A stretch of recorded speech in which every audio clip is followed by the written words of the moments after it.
Happy New Year, guys! Excited to do my first video here at Mobile Geeks. This is Andrew, and I'm going to be talking about strategy games today on iOS and Android.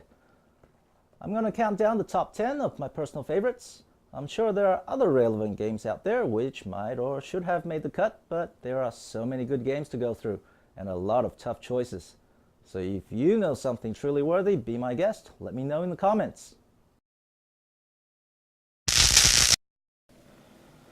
Here is number 10, The Room 2. This is a game I honestly thought was a horror movie adaptation, looking at this little icon.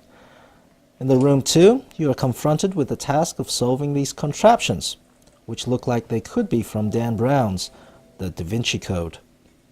So, if you have a sharp eye, like a good mystery, some riddles and problem solving, check it out. If this had longevity, I would have put this higher in the top 10, worth noting that this was just released on iOS but not on Android, but soon I'm sure.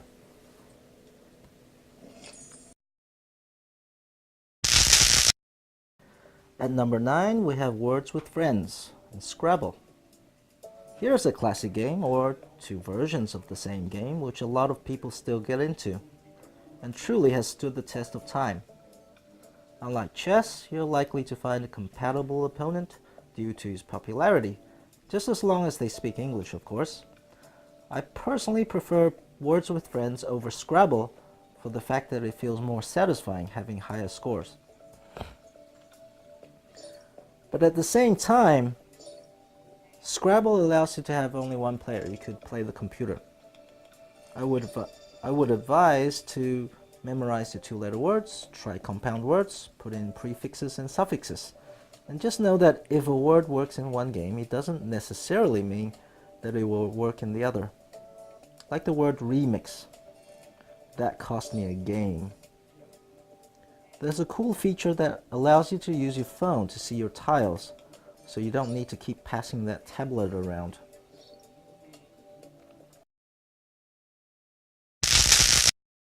At number 8, we have Monopoly Millionaire.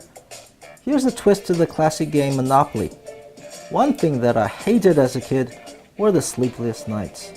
Being paranoid about whether my friend Richard was going to cheat because we would almost never finish any games in one sitting. And it was his Monopoly set sitting under his sofa while I tried to sleep knowing that I had the upper hand. Richard, if you're watching, I know you didn't cheat much. The twist this time is that you gotta be the first to make $1 million. These days it should be $1 billion, shouldn't it? Anyway, it's fun and you know how this is played.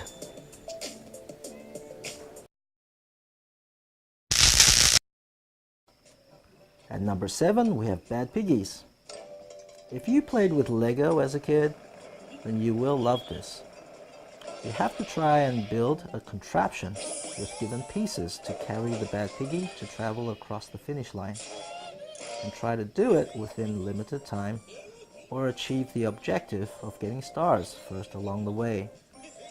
Thankfully, it's not necessary to do all objectives in one shot.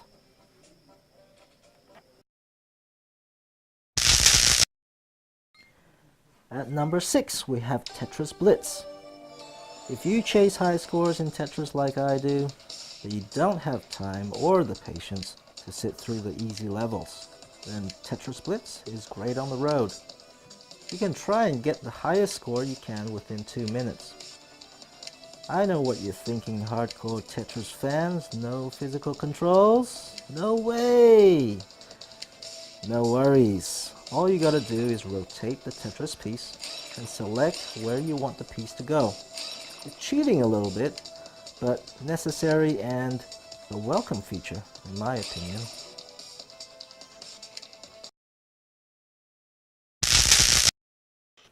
At number 5, we have Robo Defense. This is an oldie but a goodie. This is the perfect game for the John. You can usually finish a game without anybody else trying to bust the door down because you're taking too long in there. So I'm told. The aim of the game is to simply build various towers in order to destroy bots trying to get from A to B. The hard part is to do it efficiently.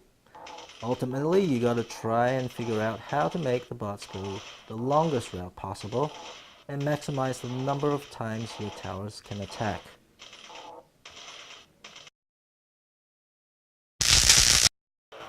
At number 4, we have Stupid Zombies 2. If you loved Zombieland, this game is for you. If trigonometry and geometry tickles your fancy, this is for you. Like Angry Birds, there's the 3-star system for each level, 100 levels each chapter. At this point in time, there's 6 chapters, which means there's 600 levels of zombie shooting. I really hope you didn't get your calculators out for that, boys. I've got a disorder called CAD. If you're not familiar with it, it stands for Completely Anal Disorder.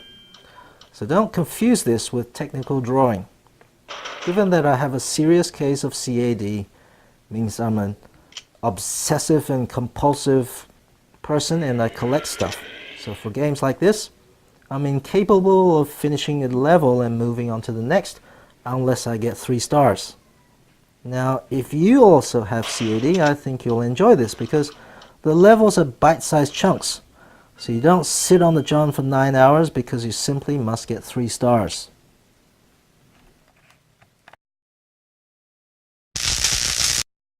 At number 3, we have Cut the Rope. If you're an aspiring rocket scientist and love physics, then you should love this. Apply your knowledge of fulcrum, centrifugal forces, and gravity here. In case one day you're asked to slingshot a space shuttle around the moon like in Armageddon. I like how this isn't a trial and error game. It sets it apart from Angry Birds and the like. You can't just fire away blindly until you get lucky one day.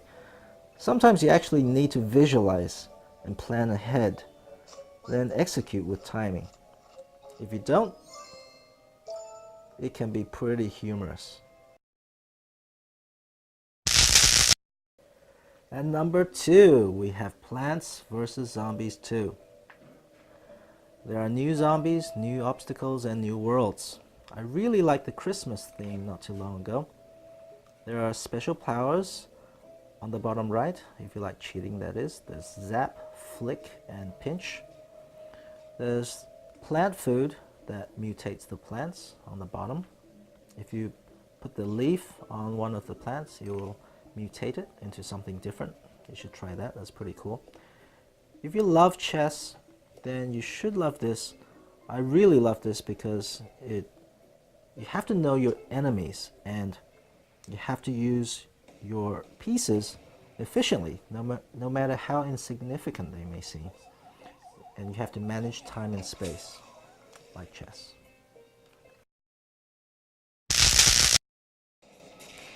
At number 1, we have Anomaly 2. Right now, I think the cream of the crop is Anomaly 2. I think this fits a bill if you have time restraints. If you want something addictive and has longevity. It's set in the future when giant terrestrial machines have taken over Earth, and the planet is now a frozen wasteland. You're the commander of a convoy set out to recover, rebuild, and deploy a super weapon dubbed Project Shockwave. You have to push small military convoys past heavily entrenched alien strongholds. The strategy is to plan carefully what path to take, or feel the aliens' wrath. The convoys have a new morphing ability in this brilliant sequel, and there's now a multiplayer mode for people who finish the quick campaign and want to continue the alien slaughtering. The eye candy is fantastic, but it does come at a cost. The cost of a pretty high-spec tablet. You will need a pretty recent tablet with at least a quad-core CPU. Chess is the epitome of strategy games, but I don't like time restraints, especially with chess, because if I win or lose, I want to know there's no would've, could've, or should've. But seriously, who has the time these days, and how many people do you know can actually play chess? So I've left chess out of the top 10, but if you're still keen on playing chess, chessworld.net has very formidable adversaries, or chess.com. They have a very good app for phones and tablets. For you guys who are old enough to remember Battle Chess, that is one game I wish somebody would do a reboot. Let me know in the comments if there are any other strategy games you think is worth bringing back, or maybe you too have completely anal disorder. Tell us about it. If you like this video, please give it a thumbs up and subscribe. Maybe we'll do another segment on strategy games. Until next time, this is Andrew from Mobile Geeks. Catch you later. 1